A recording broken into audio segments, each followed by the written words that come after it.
Um, um bom domingo para todos, que o Senhor guarde a sua casa, guarde o seu trabalho durante a semana e nos dirija agora no estudo da sua palavra.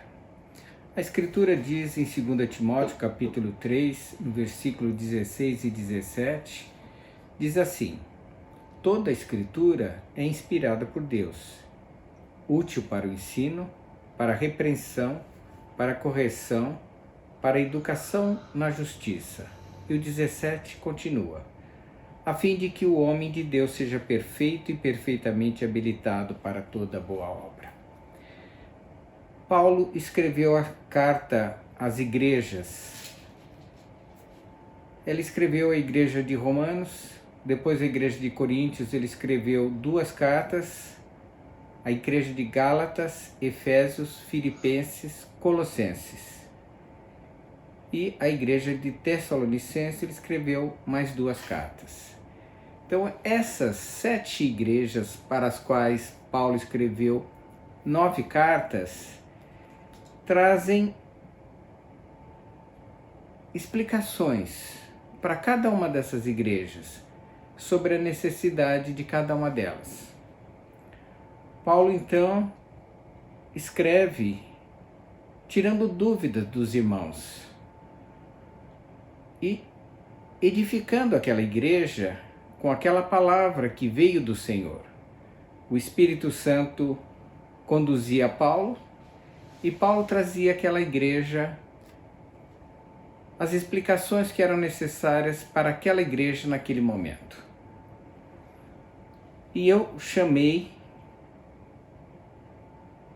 essa palavra que vamos estudar, 12 razões para escrever as igrejas. Que razões são essas? E por que eu estou pregando isso para a nossa igreja no dia de hoje?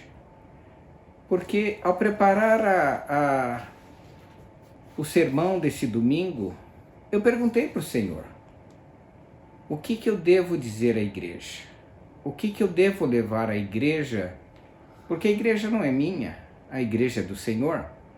O que eu devo falar para eles? Nós estamos distantes uns dos outros. A rigor, eu não sei que problema que você está vivendo ou que dúvidas que você tem. E eu não tenho notícias como a que Paulo tinha a respeito da vida espiritual de uma determinada igreja. Eu ouço algo aqui e ali, mas eu não sei exatamente o que o Senhor gostaria que eu dissesse para a igreja. Quando eu falo de igreja, eu estou falando para pessoas. A igreja é formada de homens e mulheres que aceitaram Jesus como Senhor e Salvador. Nós somos como o edifício de Deus. Nós somos como pedras no edifício de Deus. E nós fazemos a igreja do Senhor. Nós somos membros da igreja, partes dela. E há 12 razões para as quais eu gostaria de conduzir os irmãos hoje, que são palavra de Deus para cada um de nós, para mim, para vocês. E é evidente que algumas dessas razões falarão mais forte para alguns e outras para outros. Mas é para a igreja de Deus. A Escritura ela foi feita, ela foi construída, ela foi tecida pelo Senhor, usando muitas pessoas diferentes. Ela foi tecida para que nós fôssemos ensinados no momento certo, nós fôssemos repreendidos a tempo de nos arrepender, nós fôssemos corrigidos, porque o Senhor disciplina seus filhos, e nós fomos educados nas coisas da justiça de Deus. Essa educação nós não sabemos, nós não sabíamos antes, nós não nascemos conhecendo essas coisas. E essas coisas foram ensinadas por aqueles que escreveram a palavra de Deus sob inspiração do Espírito Santo, para que nós pudéssemos ser educados. É como se Deus já tivesse planejado para nós um curso completo sobre a justiça de Deus. Um curso completo para que durante todos os séculos, até o dia da volta do Senhor, todo homem pudesse chegar ao pleno conhecimento da verdade, para que ele fosse, diz Paulo, perfeito e perfeitamente habilitado para a boa obra. E o Senhor me falou, olha, fale essas 12 coisas para a sua igreja nesse domingo. Em cada uma dessas cartas, nós vamos encontrar um aspecto do que o Senhor gostaria de dizer para a nossa igreja. O primeiro deles está em Romanos, no capítulo 5, no versículos 1 e 2, e eu leio na versão King James. Paulo diz para a igreja de Romanos, você imagina a igreja de Romanos, sediada em Roma, Paulo escreve uma carta para lá, ele não ia sempre para aquela igreja, aliás, ele só vai ao final do seu ministério, aquela igreja, e ele se dirige a essa igreja que ele não conhece as pessoas de lá, e ele manda uma carta dizendo isso, havendo sido justificados pela fé, nós temos paz com Deus, por meio de nosso Senhor Jesus Cristo, por intermédio de quem nós obtivemos pleno acesso pela fé a esta graça que nós estamos firmados. Nos gloriamos na confiança plena da glória de Deus. Romanos capítulo 5, versículo 1. Paulo está dizendo aos romanos, irmãos, vocês que aceitaram Jesus, vocês foram salvos pela fé, e apenas pela fé. Nós somos salvos pela fé. Ninguém é salvo por obras. Ninguém é salvo porque faz coisas de herói. Ninguém é salvo porque distribui seus bens. Ninguém é salvo por isso. A salvação vem por uma única razão, a fé no Senhor Jesus. E por que eu estou dizendo isso para a igreja? Pelo mesmo motivo que Paulo disse para a igreja de Roma. Provavelmente havia pessoas que ainda não tinham deixado cair a ficha.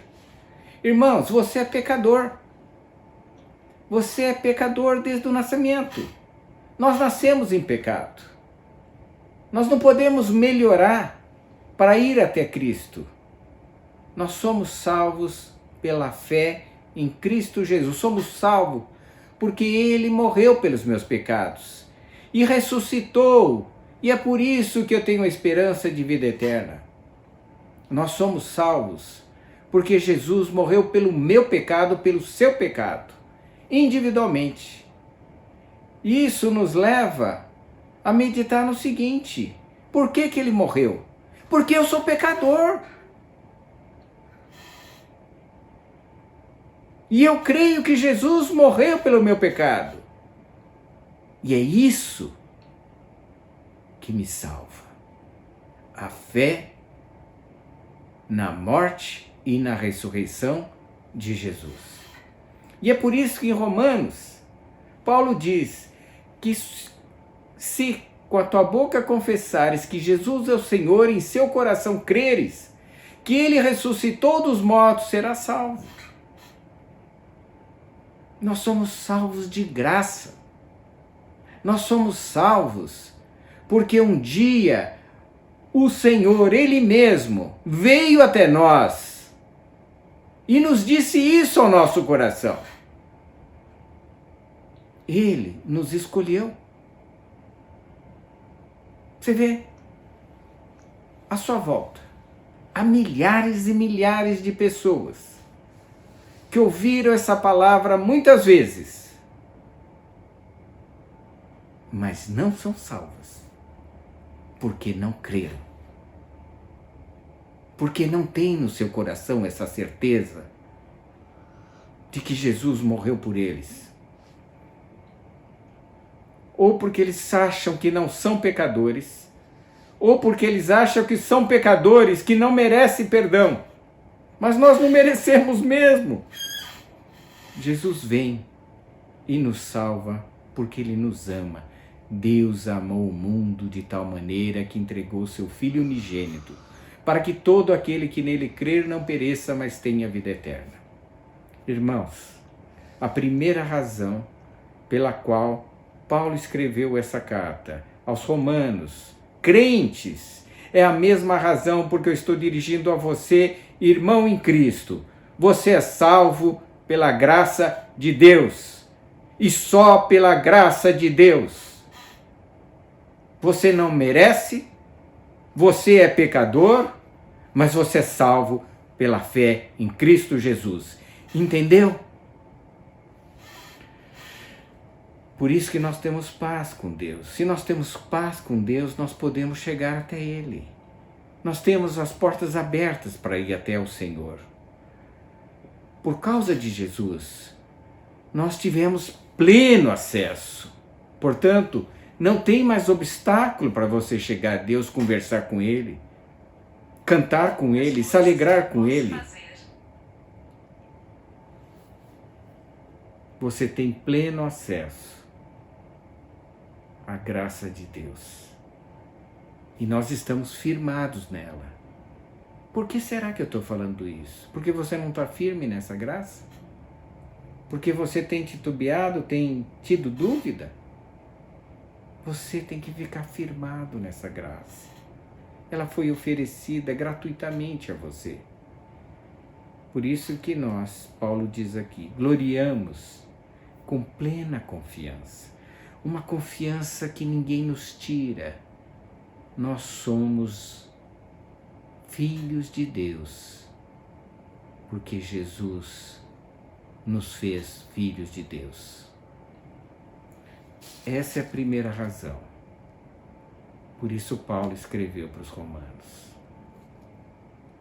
E ele escreveu também para os coríntios. Para os coríntios, parece que a igreja de Coríntios tinha muitas dúvidas. Muitas dúvidas. E ele escreve, eu selecionei para a nossa igreja 4 coisas, 4 razões pelas quais Paulo se dirige aos irmãos de Coríntios. Coríntios era uma igreja grande. Ele ficou muito tempo lá, conversando pessoalmente com eles. E ele escreve 4 coisas. A primeira está na primeira carta dos Coríntios, no capítulo 1. E ele começa porque esse era o maior problema da igreja. A igreja ainda não havia entendido de que ela é corpo de Cristo. Ela é corpo. E Cristo é a cabeça. Então Paulo teve necessidade de escrever no capítulo 1, no versículo 10, suplico-vos, queridos irmãos, pelo nome de nosso Senhor Jesus Cristo, que concordeis uns com os outros no que falam, a fim de que não haja entre vós divisões. Sejais totalmente unidos, sob uma mesma disposição mental e no mesmo parecer. Sabe por quê, irmãos? Vinha Apolo pregava lá e fazia um grupinho que seguia Apolo. Vinha um outro pregador e pregava, esse grupinho agora estava seguindo esse outro pregador. E Paulo diz, olha, vocês não entenderam ainda? A igreja não é do pastor Ricardo. A igreja não é do pastor Rogério. A igreja não é do pastor Gilberto. A igreja não é do missionário Ripari.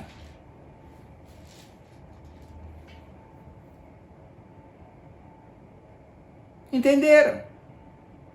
Eles falam em nome do Senhor. Esses 4. E quem for convidado, fala em nome do Senhor, mas a igreja é do Senhor. Então, não tem essa história. Eu prefiro tal, eu sigo tal, eu sigo outro tal. Siga o homem para você ver onde você vai parar. Você não vai parar em lugar nenhum. Nós seguimos a Cristo. Ele é o cabeça da igreja. A igreja é uma, no mundo inteiro. Quem dirige a igreja é o Senhor. Ele fala por homens. Homens que são pecadores, que têm defeitos, que têm dificuldade. Homens que às vezes comem o S. Homens às vezes que não usam as palavras certas, mas falam em nome do Senhor. São homens que não são a cabeça da igreja, apenas instrumentos utilizados pelo Senhor. A igreja é de um só. Ela pertence ao nosso Senhor Jesus Cristo. No mundo atual, há muita propaganda de liderança. Sobressai o homem e não a Cristo. Ao contrário do que João Batista disse para os seus discípulos. João disse: é necessário que ele cresça e que eu diminua. Irmãos, nós somos apenas, e passamos logo, nós somos apenas instrumentos na mão do Senhor.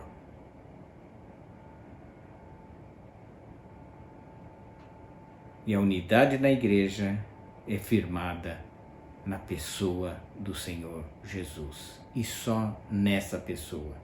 Não é placa de igreja, não é nome de pastor, apenas na pessoa do Senhor Jesus. Uma terceira razão está ainda em Coríntios, é o que acontece no capítulo 5, no versículo 1. Paulo escreve para a igreja de Coríntios e diz: de toda parte se ouvem comentários que há impureza entre vós, uma espécie de imoralidade que não se observa nem mesmo entre os pagãos, a ponto de alguém manter relações sexuais com a mulher do seu pai. É uma igreja do Senhor. Coríntios. Crentes, batizados, tolerando dentro da igreja a imoralidade. E como chegou isso nos ouvidos de Paulo? Chegou porque precisava chegar. Se ninguém falasse nada, o Espírito falaria. Imoralidade, irmãos. Imoralidade dentro da igreja. Tomando Santa Ceia, mas vivendo uma vida de pecado. E todo mundo quietinho, ninguém fala, não vou falar nada. Irmãos, a igreja é um corpo. Se alguém do corpo peca, e a igreja consente, a igreja está toda em pecado. Nós não podemos tolerar esse tipo de imoralidade. Nenhum tipo de imoralidade. Aqui é uma, mas tem muitas imoralidades. Há igrejas que o pastor é político e rouba. Ou que o irmãozinho que toca lá na frente tem um namoro indecente. Todo mundo sabe, no bairro inteiro.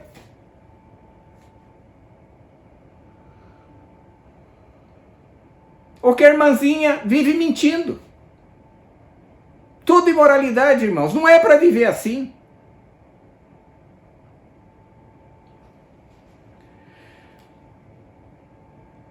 De toda parte se ouvem comentários. de impureza entre vós. Não é para ver isso na igreja. A igreja tem que ser santa, irmãos. Ela reclama a santidade. Porque a cabeça é santa. O corpo tem que ser santo. Uma terceira razão que Paulo escreve à igreja de Coríntios é no capítulo 7, versículo 10. Paulo diz assim: veja que ele está escrevendo para a igreja. Ele está escrevendo para a igreja que existe, uma igreja com pessoas que estão vivendo a vida cotidiana, e ele está olhando os problemas daquela igreja, e ele está falando para essa igreja especial. Todavia ordeno aos casados, não eu, mas o Senhor Jesus, que a esposa não se separe do marido. Por que ele fala de casamento no meio de uma carta? Porque a igreja devia estar com problema nos casamentos. Irmãos, eu vou dizer uma coisa a respeito de casamento para você. No céu não tem casamento. O que eu quero dizer com isso? No céu todo mundo é santo, é perfeito, é semelhante a Cristo. Casamento é para quem ainda não chegou na perfeição. Então casamento, marido e mulher, tem defeitos. E a vida inteira vão ter defeitos. Mas Paulo diz para essa igreja que estava com problema nos casamentos na igreja, ele diz: ordena aos casados, a esposa não se separe do marido, e o marido não se separe da esposa. Porque na igreja evangélica virou moda. A casa não dá certo. Ah, não deu certo, pastor. Mas não deu certo por quê? Ah, ele ronca à noite. Não deu certo por quê? Ah, ela não toma banho todo dia. Irmãos, isso não é motivo para separar. Todo mundo vai ter defeito. Tem uns que ficam gordos, outros que ficam muito magro. É tudo, nós vamos ser assim. Mas nós temos um testemunho que demos perante testemunhas e perante o Senhor. E pedimos a bênção dele quando nós fomos nos casar. E o Senhor garantiu nesse dia que estaria conosco todos os dias. E o que acontece nos casamentos? Ora-se por tudo, menos pelo casamento. Irmãos, você tem que orar pelo seu casamento todos os dias. Você, marido, ore pela sua mulher todos os dias. Marido, ore pelo seu. Marido, ore para a sua mulher todos os dias. Mulher, ore pelo seu marido todos os dias. Ore pelo seu casamento. Ore pelos seus filhos. Mantenha o seu casamento. É uma dádiva, um dom, um presente que Deus lhe deu. Conserve esse casamento. Casamento foi feito para pessoas que não são perfeitas. Porque pessoas perfeitas estão no céu e lá não se casa. Casamento é algo para se viver a cada dia. E você vai ter surpresas, talvez a vida toda, com o seu marido, com a sua mulher. Mas o casamento é algo que Deus uniu. Deus une duas pessoas e abençoa essas pessoas. Lute pelo seu casamento. Pare de levar briga para fora do seu casamento. Resolva com o seu marido. Seja sincero. Mulher, seja sincera com o seu marido. Diga o que você não gosta, o que você gosta. Você pode orar por tudo no casamento. Até para ter uma boa relação com a sua mulher. Você pode orar. E Deus estará presente no dia a dia do seu casamento. Ele escreveu, Paulo, para aquela igreja sobre o casamento, porque ele via que havia problemas nos casamentos dos irmãos. E eu digo para a igreja de hoje: salve o seu casamento. Lute por ele. Não deixe Satanás atrapalhar a sua vida conjugal. Ela é única e é você com a sua mulher. É você com o seu marido. Só vocês dois podem acertar os ponteiros do seu casamento. A quarta razão pela qual Paulo escreve à igreja de Coríntios está na primeira carta aos Coríntios, no capítulo 14, versículo 26. E ele diz para a igreja assim: portanto, qual a atitude correta então?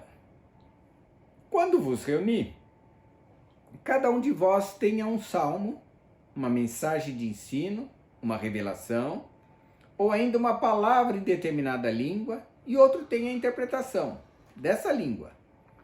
Tudo seja feito para a edificação da igreja. Irmãos, eu quero pegar essa última frase de Paulo. Tudo seja feito para a edificação da igreja. Nós recebemos dons espirituais diferentes. Alguns são bons em ensinar. Outros, como eu, em cantar, em tocar. Vocês veem que eu faço isso na igreja.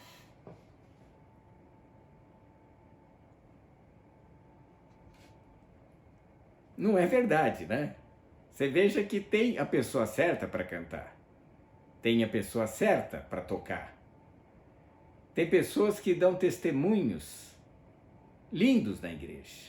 Tem pessoas que leem salmos com um vigor que outro não tem. Tem alguém que traz uma mensagem do Senhor para edificar a igreja. Tudo seja para edificação. Irmãos, Paulo via que a igreja de Coríntios tinha muita dificuldade nessa área. Todo mundo queria falar junto, todo mundo queria sobressair-se, todo mundo queria mostrar que tinha mais dons que Deus lhe tinha dado do que o outro. Irmãos, sabe o que é isso? Disputa, concorrência. Eu sou mais privilegiado que você. E Paulo, então, teve que escrever para eles. Ninguém é melhor do que o outro na igreja, irmãos. Nós todos estamos sendo trabalhados pelo Senhor, até o dia que encontrarmos com Ele. Quem recebeu mais vai ser cobrado mais, quem recebeu menos vai ser cobrado menos. Mas todos nós daremos conta de tudo que fizemos e de tudo que nós falamos. Tem igreja, irmãos, que acaba. Que simplesmente acaba porque alguém inventa alguma coisa dentro da igreja, fala mal do pastor, ou inventa alguma coisa mentirosa da vida do irmão ou da irmã, e dá aquela confusão. Irmãos, na igreja, tudo seja feito para a edificação da igreja. Então, quando você tiver que falar alguma coisa na igreja, com algum irmão, com o pastor ou para a congregação, você pergunte primeiro: isso que eu vou trazer à igreja edifica?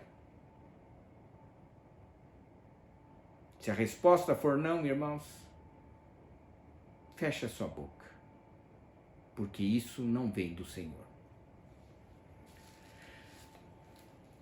Na segunda carta de Coríntios, há duas outras razões. A primeira delas, no capítulo 8, e a segunda delas, no capítulo 9. No capítulo 8, do versículo 12 a 15, Paulo fala dos dízimos e das ofertas. Ele diz assim: se existe disposição, Isso é aceitável, conforme o que alguém possui e não o aquilo que ele não tem. Ou seja, se você tem para dar, será aceitável se você fizer de coração. Nosso desejo não é que outros sejam aliviados enquanto vocês fiquem sobrecarregados, mas que haja justo equilíbrio. No presente momento, a vossa fartura suprirá a grande necessidade deles, para que de igual modo a abundância deles venha suprir a vossa privação e assim haja igualdade. Como está escrito, quem muito havia colhido não fez excesso, para que nada faltasse a quem pouco recolhera.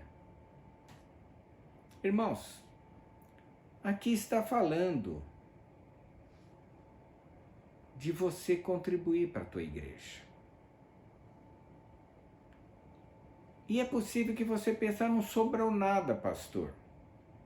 Irmãos, onde você gastou?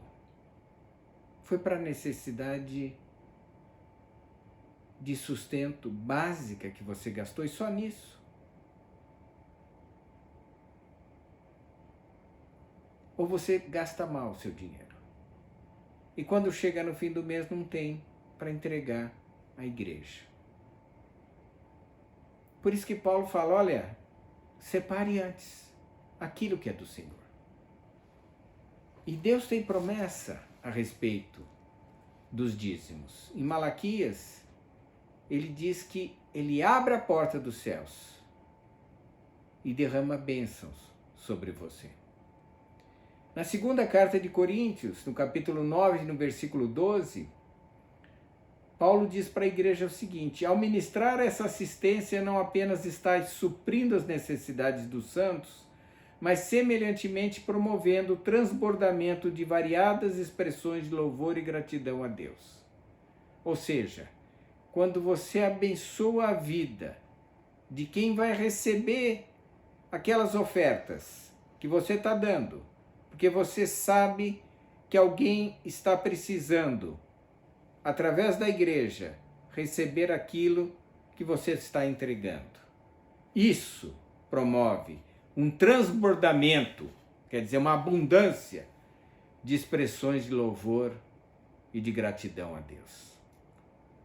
Irmãos, os dízimos e as ofertas não é para dar como se fosse um imposto, uma obrigação, mas de coração. E não invente desculpa para não dar o dízimo e as ofertas, porque você acaba gastando em outras coisas e não leva para que o evangelho seja pregado, para que o alimento seja comprado para a família pobre, não leva para que seja suprida a necessidade do irmão ou da igreja. A nossa igreja, ela procura administrar bem os dízimos e as ofertas. E se sabemos que alguém está com privação, nós entregamos aquele necessitado, como era na igreja primitiva. Uma consulta, um óculos, uma necessidade, um tratamento dentário. Mas isso, irmãos, não vem do pastor. A igreja não pode depender de pastor que tem condições de suprir a igreja. É a igreja que supre a própria igreja. A igreja, ela continua. Os pastores morrem. E a igreja prossegue.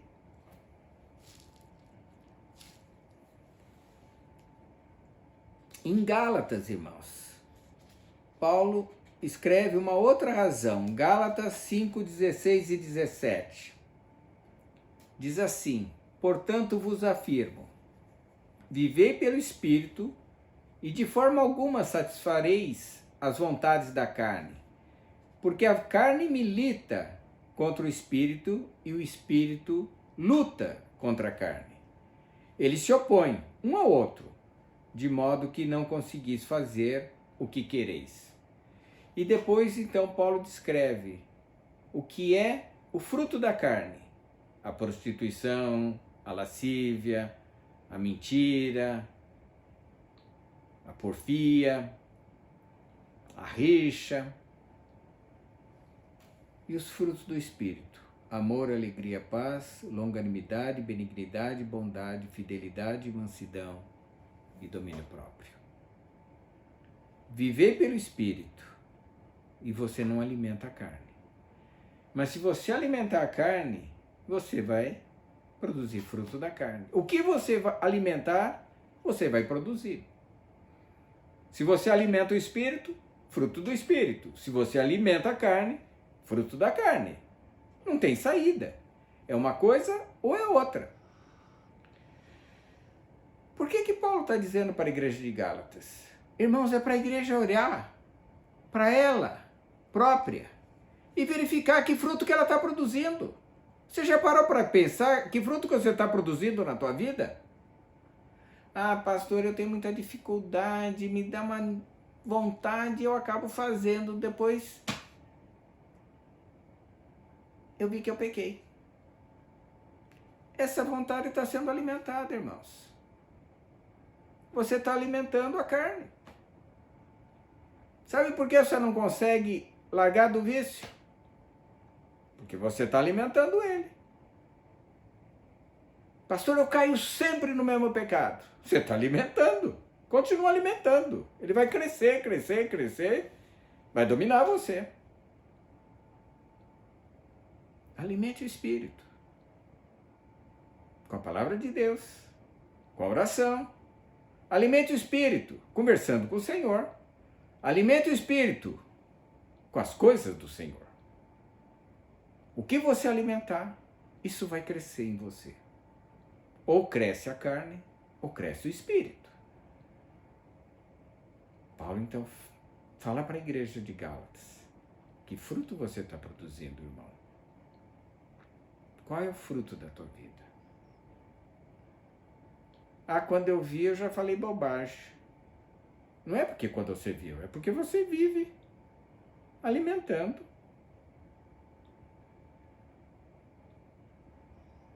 Você viu a criança que fala só palavrão o dia inteiro? É que se alimenta disso. O dia todo. E acha bonito. E vai continuar fazendo. Ela não é alimentada no Espírito. Mas adultos vivem em luta espiritual intensa. Porque gastam tempo onde não deviam. Efésios, no capítulo 4, versículo 25 e 26, Paulo traz uma lista do dia a dia para aquela igreja. Ele deve ter notado que aquela igreja tinha problemas nessa área. E ele diz, capítulo 4, versículo 25, cada um de vós deve abandonar a mentira e falar a verdade ao próximo. Irmãos, não é óbvio? Ah, mas é uma mentirinha. Não tem esse negócio de mentirinha, irmãos. Cada um deve abandonar a mentira. O que eu já escutei de mentira na nossa igreja, irmãos? Você sabe que dá vontade de levar o irmão lá na frente. E ele reproduzia a mentira. Porque todo mundo parece que acha que mentira é um pecado menor. Não é. A mentira reflete a vida que você está levando. Vida de mentira. Você mente para o pastor, mente para o irmão, mente para a mulher, mente para o marido, mente para os filhos. Não é para mentir. Você vai prestar contas de tudo isso. Você já parou para pensar nisso? Ah, mas eu fiz isso porque eu precisava de uma promoção, eu precisava de um dinheiro, eu precisava disso. É uma mentirinha. Não tem esse negócio de mentirinha. Isso é a separação entre o que é santo e o que não é santo. A mentira não é santa. E ele diz: cada um fale a verdade ao seu próximo, por todos somos membros de um só corpo. Pense no corpo humano. O seu pé vai para frente e fala para sua cabeça: ó, estou indo para trás. Mas você está vendo que ele está indo para frente. Você percebe? Como um corpo desse não vai crescer nunca. Porque tem mentira. O 26 diz: estremecei de ira, mas não pequeis. Acalmai a vossa raiva antes que o sol se ponha. É um outro problema. Pessoas que não conseguem controlar e falar: é meu temperamento. Não tem esse negócio de temperamento, irmãos. É você mesmo. Você vai alimentando a raiva, vai alimentando a raiva, vai alimentando, e a pessoa fala: calma, filha. Em vez de acalmar, você vai subindo as paredes. Não deis lugar ao diabo. Olha o que fala, que ele teve que falar para aquela igreja. Aquele que roubava, não roube mais. De igreja, irmãos. Roubar na igreja. Eu fiz parte de uma igreja que uma vez nós fizemos uma coleta de dízimo e de ofertas, e na hora de fazer a contagem,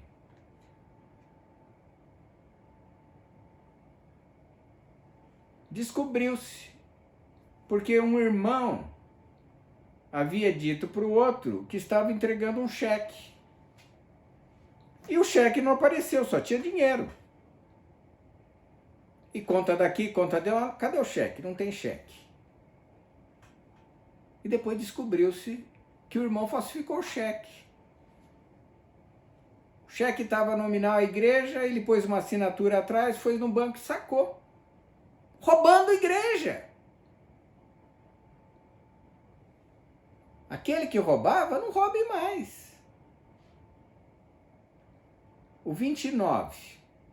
Não saia de vossa boca palavra torpe. Está falando de crentes, irmãos. Não é gente do mundo. Crente, não minta, crente. Não estremeça de raiva, de ira. Não roube. Não saia nenhuma palavra torpe. Palavra que cause destruição. Mas somente palavra que seja útil. Fofoca dentro da igreja, irmãos, é sinal de que não há santidade. Nós estamos falando do corpo. Imagina eu e você, todos nós, na nossa igreja nós somos 60. Imagina um corpo formado por 60 membros. Parte mente, parte rouba, parte usa a palavra que causa destruição, parte é cheio de ódio e de ira. Externamente, quem olha fala: pô, isso é igreja santa? Não é, irmãos. Paulo escreve para a igreja ser santa. Filipenses, capítulo 4, versículo 6, fala de um pecado pouco considerado na igreja. Não andeis ansiosos por motivo algum.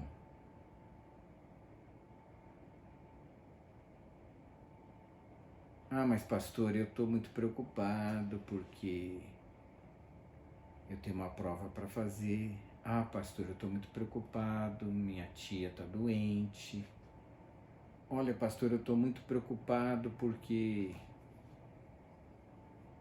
estou com medo de perder o emprego.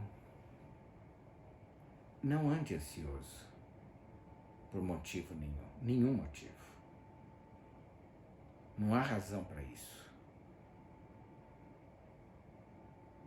Porque a palavra diz: sejam todas as vossas solicitações. Isso, irmãos, preocupação é sinal que você ora pouco. Porque a palavra diz: sejam todas as vossas solicitações declaradas na presença de Deus. Você tem que orar até que o peso saia de cima de você. Enquanto ele não sair, você não para de orar. Não adianta ficar preocupado se você não está orando.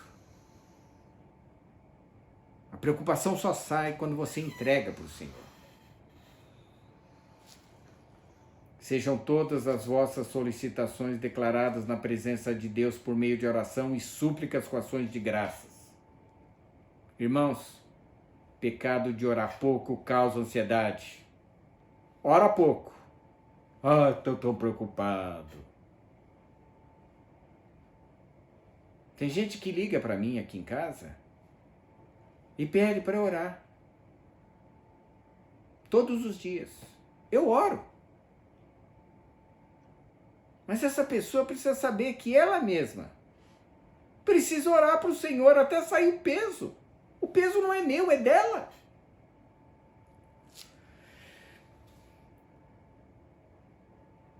A 10ª razão, irmãos, em Colossenses capítulo 3, versículo 2 e 3. Pensai nos objetivos do alto e não nas coisas terrenas. Morrestes e a vossa vida está escondida em Cristo, com Cristo em Deus nosso Pai. Pensai nas coisas do alto. Pensamentos. Onde você deve fixar seu pensamento? Qual é o pensamento que você deve alimentar todos os dias, o dia todo? É o pensamento para o Senhor. Nós passamos rapidamente aqui. Eu estou com 66 anos. Passou que foi muito ligeiro, irmãos. Eu me lembro de quando eu tinha 13 anos que eu mudei para Campinas. Passou rápido. Muito rápido. A vida passa rápido. Mas hoje eu tenho um objetivo. O meu objetivo é viver eternamente com o Senhor. Eu vivo para isso.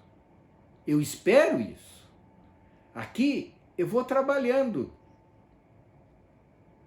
Mas eu não coloco a minha esperança nessas coisas. A minha esperança é a vida eterna. Aqui é passageiro. São coisas que eu tenho que cumprir. Mas elas não são a mais importante do mundo.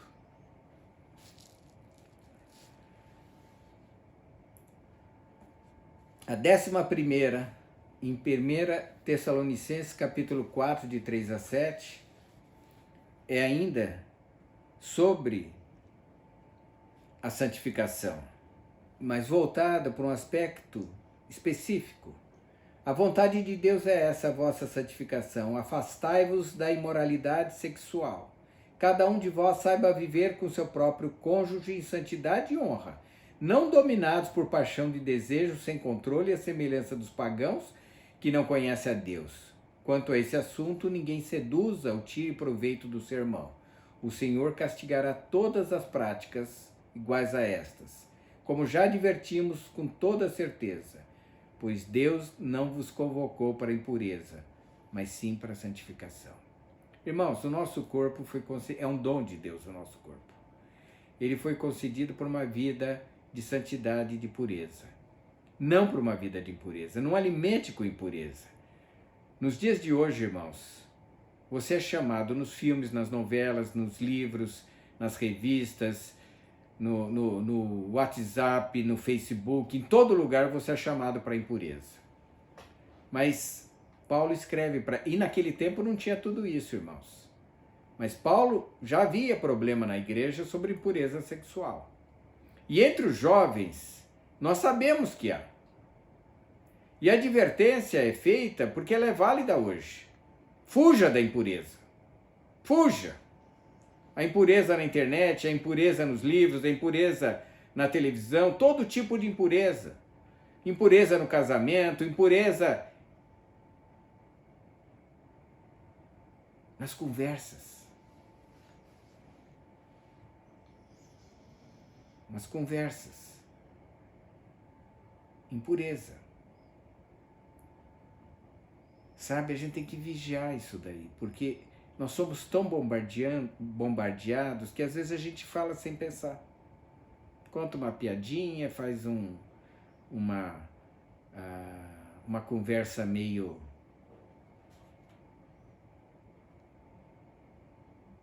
impura e sai. Temos que nos vigiar. Impureza sexual. Essa é a 11ª razão porque Paulo escreveu à igreja. E a última, irmãos. A última é a 2 Tessalonicenses capítulo 2, versículo 3 a 15. Todavia, irmãos amados do Senhor, devemos sempre dar graças a Deus por vós, porque Ele nos escolheu desde o princípio para a salvação, pela santificação feita pelo Espírito e pela fé na verdade. Irmãos, o primeiro ponto, agradeça a Deus, porque você foi escolhido por Ele.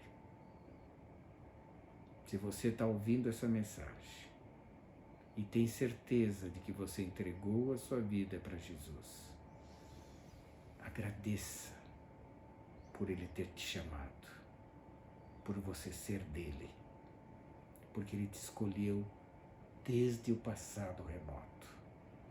E Ele te convocou por meio do Evangelho, por meio da palavra do Senhor.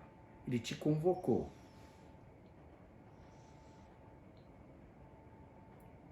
E você deve permanecer firme, conservar o que você tem aprendido na nossa igreja, na igreja do Senhor. E Paulo diz: permanecei firmes e conservai as tradições que vos foram ensinadas, tanto as de viva voz, como você está me ouvindo agora, presencialmente, quando nós estávamos lá nos cultos presenciais, quanto por meio das cartas, como nós estamos vendo agora, mas transmitido por um vídeo.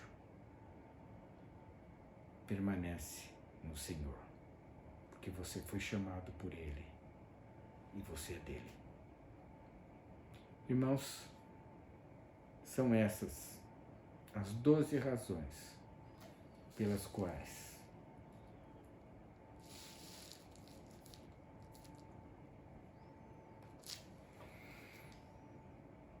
se escreveu para a igreja. São as 12 razões que eu trago para a igreja hoje. Porque a palavra de Deus, ela é importante para a sua vida. Que o Senhor guarde e conserve você até o dia da sua volta.